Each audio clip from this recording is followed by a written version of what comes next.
And I saw the look on his face and how emotional he was that his son couldn't get to play sports anymore. And I vowed that nobody in my family, nobody with my last name is going to ever have to worry about money. I went to college to study accounting and finance because I knew as an accountant I'd always have a job. Wow. And was helping investment management banks do offshoring and saving money on taxes. I found out that I was helping people who were already super rich and wealthy become even more rich and wealthy. And I decided I wanted to help the person in their family that was going to change their family tree, just like me. I decided I wanted to help the person in their family that was going to change their family tree, just like me. Hey, it's Mike Wood. Welcome back to Be What Works Weekly, and I'm here with Ryan. Ryan, how do I say your last name? Bakey. Bakey. I love it. So let me ask you this question, Ryan. What do you do? What do I do? Dominantly, I help real estate investors save money on taxes, and I'm a full-time real estate investor myself. Oh, I nice. also acquire on the real estate side. I focus on multifamily. I also do like campgrounds, RV parks, mostly assets that trade off cap rates rather than sales comps. And I also buy accounting firms too. And I've grown my firms and acquisitions through a lot of like digital marketing online, email marketing, storytelling, uh, helped other people scale like coaching offers and products like that. So kind of a not I wouldn't say jack of all trades, but I have my hands in a lot of online marketing stuff. How'd you end up here? How'd you end up being an entrepreneur that deals with so many? I mean, class specific, pretty much, right? We're talking real estate, but how did you end up doing so many things? Yeah, my entrepreneurship journey I think started the day that my dad came home from work one day and lost his job and said that I couldn't get to play travel sports anymore that winter because he was an electrician for ComEd and he got laid off in the winter. And this was I was probably 14 or 15 at the time. Yeah. And I saw the look on his face and how emotional he was that his son couldn't get to play sports anymore. And I vowed that nobody in my family, nobody with my last name is going to ever have to worry about money. Oh, that's powerful. And I went to college to study accounting and finance because I knew as an accountant I'd always have a job. And I worked at a big four. I worked at Deloitte for 2 years Wow. and was helping investment management banks do offshoring and saving money on taxes. And I found out that I was helping people who were already super rich and wealthy become even more rich and wealthy. And Yeah. I decided I wanted to help the person in their family that was going to change their family tree, just like me. Yeah. And, fast forward 3 years later, we got over 800 clients, over $1 billion in assets that my clients own collectively through real Wow. estate and the stock market. And, we have conversations with real estate investors, business owners every single day about how they can maximize their tax position, maximize their equity in a company, and do great things. So, I love that. And just for anybody listening, there are two schools of thought in the United States right now. And one is people that make a lot of money should have to pay a lot more money. And then there's the other side that says people that make a lot of money tend to be the ones behind economic growth and opportunities for other people. So I tend to get very specific when we talk about tax strategies. People think, oh, well, you're not paying your fair share. And I try to make it clear, no, actually tax strategies are just ways of deploying capital that actually spur other growth. So I'm not sure exactly what your mindset is on that, but what I found is that every avenue that I can take that would lower my tax basis actually provides some type of economic growth, some stimulus someplace else. So what strategies do you find a lot of people in the real estate world that are licensed that spend 750 hours a year um, doing real estate? What are some tax strategies that they could implement that they may not even be aware of? yeah. So 1000% about the economic activity. So this tax game, the tax strategy game is about two things. It's about deferring income down the road as long as possible. But if you got to come out of pocket for something, you want to be able to write that off right away and Okay. accelerate your expenses. So you're trying to defer income as long as possible, legally as possible, but you want to accelerate expenses when you have to outlay cash. So somebody like, oh, they say, Warren Buffett pays less in taxes than his secretary. He might pay less in federal income tax than his secretary when you look at his total income versus the tax that he paid. Yeah. That percentage is less. But he's paying like how many employees does he have under him? He's paying Social Security, Medicare tax, those types Right. of things. But like federal income tax is paying nothing. How? Well, that's because he's dominantly an investor, and investors don't have to pay taxes if they can keep kicking the can down the road and playing like this hot potato that I like to call. That if you have a big gain or you have a big income year, like you have to redeploy that capital, maybe leverage and borrow against assets or sell a property, buy other items there Yeah. to like not have to pay the tax bill. And so right away, like as an investor, you're looking at, well, what are my total gains in my income streams? And like, how much money do I need to deploy into the market plus borrow in order to offset that income stream? Right. Right. So the best place to be as an investor, like just an investor day to day, because you Hmm. don't work for your income. Right. If you have a W-2 or you get a 1099, that's earned income. And it's very hard to offset earned income all the Right. time. But if you're strictly just an investor, and all your income's considered passive, it's very easy to offset that with other expenses, deductions, and losses. Yeah. Yeah. And the best strategy for people who are full time in real estate, maybe they have an active business like a broker, property management, construction, fix and flip, development. The best strategy by far is what's called real estate professional status, and being able to write off your rental property deductions and losses against your active income. Yes. The worst thing that you can do in real estate is just do a bunch of like fix and flipping and buy or build to sell. Those guys get hammered the most in taxes because it's active income It's all actually. active. Correct. I'll never forget, like I have a pretty big client of mine. When I met them, they're flipping anywhere from like 10 to 14 homes a month. Um, like a two-guy operation with Wow. a bunch of employees and contractors, right? Hmm. Yep. And I'm like, guys, you really got to hold like 4 or 5 of these as rentals to offset the income that you get from the flips. And now they go from paying like $1 million in taxes plus per year to Right. paying nothing in taxes per year because they sell 5 flips, profit. They Yep. keep 5 of them as rentals. The ones that they keep as rentals offset the profit from the flip.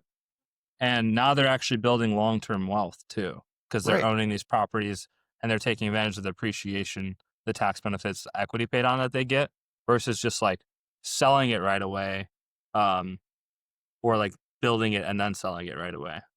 Right. And they're already engaging in the behavior, right? It's already there. It's just a change of mindset and a little tweak to the business itself. So um, the the big beautiful bill that just got passed um, affects 100% depreciation or accelerated depreciation. How would that benefit somebody in the real estate space? It's absolutely insane because without that bill passing, like we did an analysis just on like a $500,000 property, Okay. $500,000 purchase price. Let's say you're in a 30% tax bracket, you're saving $22,000 to $23,000 by buying a $500,000 property in taxes. You're saving 22 grand.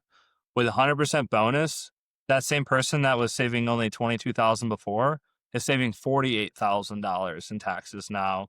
So there's been a lot of deals this year where it's like, okay, it pencils out, like it hits our cash on cash or our cash flow metrics or whatever we're looking at, but it's not super exciting. It's not sexy.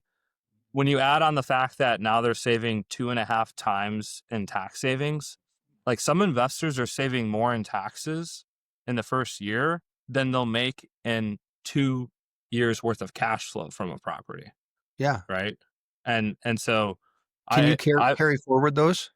you can carry forward your any unused depreciation. Yeah, That's what's really sweet about it. A lot of people don't a lot of people actually underestimate the amount of losses that they are carrying forward. right, Um, and here's why this is important. So many investors think the only way to defer taxes on a sale is through a 1031 exchange correct. because they read the purple book or they saw somebody online talk about 1031 exchanges. When I say the purple book, I talk about Robert Kiyosaki's book, by the way. Gotcha. Uh, we call it the purple book in my community. But, I had a client that had a $200,000 gain from a sale of a property. And they're like, well, I'm just going to 1031 it. Well, you have $500,000 of losses that have been carrying forward that those actually release and go towards offsetting the gain on sale. Yeah. And you don't even need to put yourself into a 1031 situation because you're going to be able to offset that gain with your prior losses. And a lot of investors miss out on that. Well, yeah, because you could redeploy without or take from and use, because there's two sides of it. One is the people that are engaging in these businesses need income, right? Yeah. They've got a lifestyle to maintain. Um, but what you're doing is you're setting them up so that they have access to the cash. They can still take a salary, they can still get paid, but they can take the depreciation being active in the business, and they're doing it anyway, right? Yeah. They don't realize that the benefit's there. Specifically with real estate professionals, what are the criteria that the IRS looks at to determine whether or not somebody is in fact a true? Because I could see people saying, "Oh, I'm a real estate professional too," and yet they're not licensed. It's the wife that maybe keeps the books, things like that. Yeah, what's interesting is you actually don't need a real estate license to be a real estate professional. That's like just going out and getting your real estate license or your wife getting your real estate license doesn't Doesn't do it. make you a professional. It all depends on the amount of hours that you work per year, and it's 750 hours in what are called real property trades or businesses. So there's actually 11 of them, but it's like development, construction, property management, leasing, brokerage. Um, I think I already said property management. Like those types of activities will count towards your 750 hours. Yeah, And you have to make sure that that 750 is more than half your working time in a year. So if I'm a CPA and I work 2,000 hours a year at my CPA job, I might also manage my properties and spend 700 hours there too. Like, right, but if I wanted to be a real estate professional, I'd have to work 2,001 hours in real estate in right. addition to the 2,000 hours that I work as a CPA. Now, I might work 80 hours a week sometimes, especially when I used to work at Deloitte, Yeah. but the IRS knows like I'm not working 80-hour weeks every week, right? Uh-uh. So to be a full-time real estate professional, you pretty much have to be only in real estate full-time. Yeah. You know, we've had clients that have like part-time jobs. We actually had a part-time surgeon qualify before. So he was kind of on call, super high hourly rate, like $700 an hour that he was doing like brain surgery and stuff for. Wow. But he only spent 300 hours doing that. Yeah. Then he got his 750 in real estate, and now he's good to go to offset his high surgeon salary with his real estate that he's buying. That's Yeah. probably the best side gig I've ever heard of. The I surgeon mean, part or the real estate part? no, the surgeon part. I mean, Yeah. it pays a lot more than DoorDash. Yeah. Oh, that's amazing. Do you have any specific, and obviously you can't use names, but do you have any specific examples of clients that have come to you that I'm sure there's some analysis that goes through and what they do, uh, where their income comes from, and then maybe some past tax returns where you've said, "Hey, you totally missed this thing." The gentleman that brought you to me or told me about you, and the reason I wanted to get you on this podcast was he's basically said, "Hey, Ryan went through my past tax returns and saved me X amount of dollars because I was missing out on this thing." And I went, "Oh gosh, yeah. If you're and this is a guy who is in real estate full time. He does some development work. He does loans. He's around real estate probably. I mean, the guy works a lot, 50 hours a week. So for him to say, I've been doing this 15 years, and this was the first person that actually said, hey, you're doing it wrong. Do this and you'll save this much money. Do you have any really neat stories? We hear it all the time. It's like a broken record at this point. Yeah. Our Getting So old, when we huh? bring on a new client, that's one of the things that we do is we review at least their last year return first. Yeah. And then on average, we're discovering about $18,000 worth of mistakes and errors in clients' previous tax returns. So right away, before we even get into like this year, we're already saving clients more in what we charge in fees just by doing an analysis and looking back at their previous tax returns. Yeah. Um, and so I've done that before. We've had clients who have sold properties in the past and were ill-advised. They had bad tax preparers. One really cool thing about being a real estate professional is you don't have to pay this thing called net investment income tax, which is a 3.8% basically Oh, surcharge on all your gains. So we had a client that had a $500,000 gain on a sale, okay. and their CPA didn't mark them as a real estate professional, because a lot of people think you only need to be a real estate professional if you're trying to deduct losses against your income.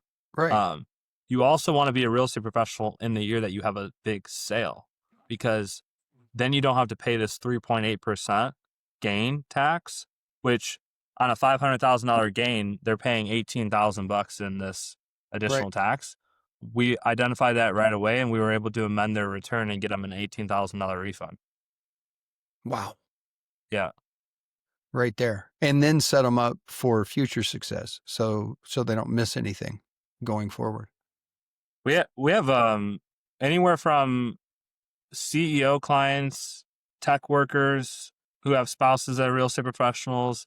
I actually have he was a former NFL quarterback who is now he's a broadcaster for the NFL. Yeah. His wife actually like is a real estate professional, and he still gets a salary from, I don't know, ESPN or the NFL or somebody, but he's offsetting basically his anchor salary with uh real estate losses. It's pretty Yeah. cool. Well, Yeah. and accumulating property, I would assume, in the meantime, And right? those NFL players, NBA players, they really need it too, because they're not taught how to save and invest money at all. Yeah. It's pretty sad. Yeah. No, it's a fleecing almost. What about opportunity zones? Opportunity Zone's got a big bump with the Big Beautiful Bill. So before Big Beautiful Bill, they were kind of set to be on the decline, so to speak. And Opportunity Zones are actually made permanent now, Right. which is really cool. And Opportunity Zones for the right person are a good fit. I think, to me, it depends on like how much of your net worth are you deploying into an opportunity zone, because you got to remember, you can't, if you're in an opportunity zone, you can't sell that asset for 10 years if you want to maximize capital gains. Now you can hold it, take the cash flow from it, stabilize it, borrow against it while you own it, but you can't Yeah. like sell that goose egg for 10 years. And Yeah. so opportunity zones for our clients, it's like, I would you can do an opportunity zone, but I wouldn't have more than, say, 15 or 20% of your net worth like tied up in that Oh property, yeah. Yeah. because you're basically saying, I can't sell this for 10 years, pretty much. Right. Right. That's a long commitment. Yeah. But so as long as whatever you're putting into the opportunity zone is a certain percentage of your net worth, I think it's a great idea Yeah. to do that. Okay. I'll hit you with one more that I never hear in the real estate space, but I don't know of one high profile billionaire that doesn't use it, which is foundations. Yeah. Everybody that so real estate makes millionaires. It's business acquisition and like running businesses that make billionaires. Right. And a lot of them are also, what are they also doing? They're running private foundations, charities. that they get tax deductions for, but it really is just a way to raise capital, Oh actually. no. Oh no, don't tell them the secret. Everybody goes, "Oh, well, the Bill Gates Foundation does this and his and I'm like, "You realize that that's just a tax shelter, right?" I mean, It's that's a it's a tax shelter, and it's a way for him to raise more money to go do more tax shelters. Yeah. yes. And Yeah.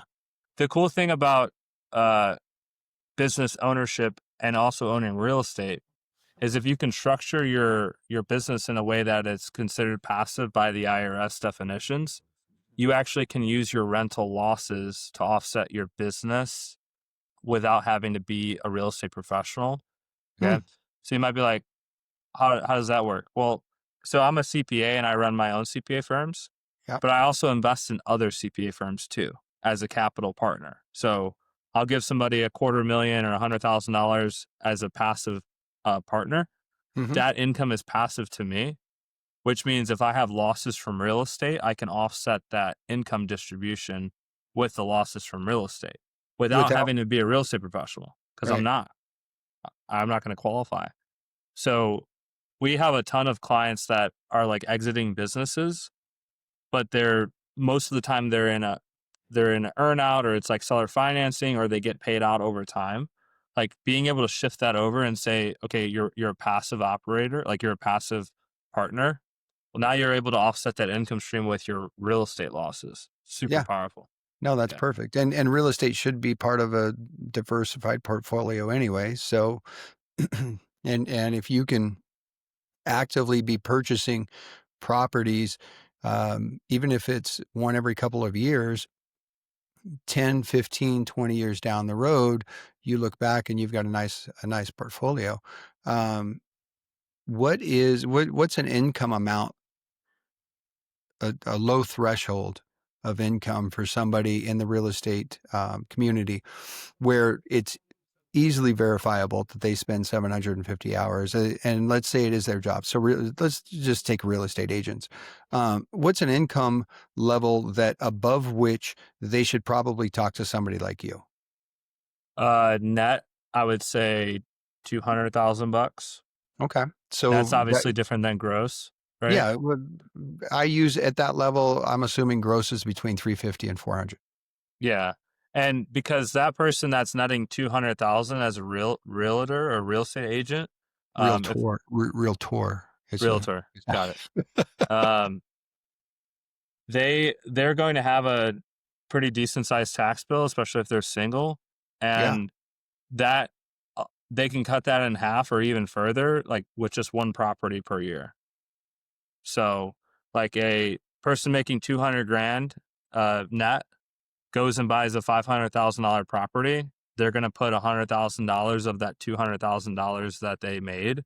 down on it, and they're cutting their federal tax bill in half with just that one purchase.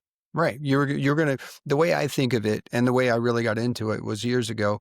But did my taxes, and this is 15 years ago, and it was the beginning of March, and my CPA said, "You owe 78,000." And I said, "I owe 78,000." He said, "Yeah, now if you'd like, we can set up a SEP IRA and we can do this and we can lower it from here to here. You'd have to put this." And I started thinking, well, I'm going to be out that cash anyway. So why don't I lower the taxes by moving the money? And that's really what we're talking about is the money's going to go someplace. Now, is it going to go into an asset that you would expect over time increases in value and grows, or do you give it to an entity that is going to go spend it? Yeah. And so the money has to go someplace, and that's the key. Because if you just make a huge stream of income and you're not tax planning for it, you're losing value in three different ways. Number one, taxes. Okay. Because remember, it's hot potato. If you're that uh, real estate agent listening making 200 grand a year and you're not deploying that into something else, well, you're paying taxes on 200 grand, right?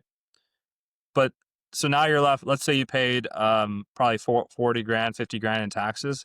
Now you're left with 150, Right. right? You're going to lose value because of inflation. And the government tells us it's only 4%, but if you looked at the price of oil, eggs and Yeah. groceries, it's probably like 10%. Right. So that 150 after a year is really only 135 now, right? So that Yep. 200 grand that you made after a year, if you don't do anything, you're left with 120 at best Yep. of purchasing power. And then the third way you're losing money is, what's the opportunity cost? Because my finance professor, she used to say, your opportunity cost is the opportunity that you lost by not reinvesting that money, right? Correct. Versus that $200,000 earner makes a strive to go and buy investment properties or put it in a separate area or some sort of income generating activity. So they're saving money on taxes, they're outpacing inflation, and they're not losing value to that opportunity that they lost by not redeploying the money. You have to redeploy cash. Well, and you and I are just having a conversation about 1 year. Yeah. You extrapolate this out and compound it, and it's a big deal. It's that $200,000 net earner in 5 years now has five properties that are growing, and I think that's the key. The key to true wealth. Yes, you generate the income, but then you deploy the income into assets, whether it be stocks, whether it could be crypto, anything that has growth over time, and compounding is the key to the whole thing. How would somebody get a hold of you, Ryan, if they're listening to this, watching this, and they go, "Gosh, I have some questions, or I need this guy to look through my stuff and save me some money"? Yeah, the best place is all social media platforms, just at Ryan Bakey CPA. So Facebook, Instagram, Twitter, LinkedIn. We have a Facebook group called Tax Strategies for Real Estate Investors with over 13,000 people in there posting daily. And then you can also go to taxstrategy365.com to book a call with us, and we'd be happy to chat with you about future tax strategies and looking at your previous returns too. I love it. I love it. And I'd love to get you on for one of our mastermind calls too. Anytime. Yeah, yeah. Save our students a lot of money. Well, I appreciate your time. I look forward to speaking to you because I'll become a client too. Thank you. I appreciate it. Thanks so much. You got it. Thanks, brother. Have a great day. Yeah, thank you.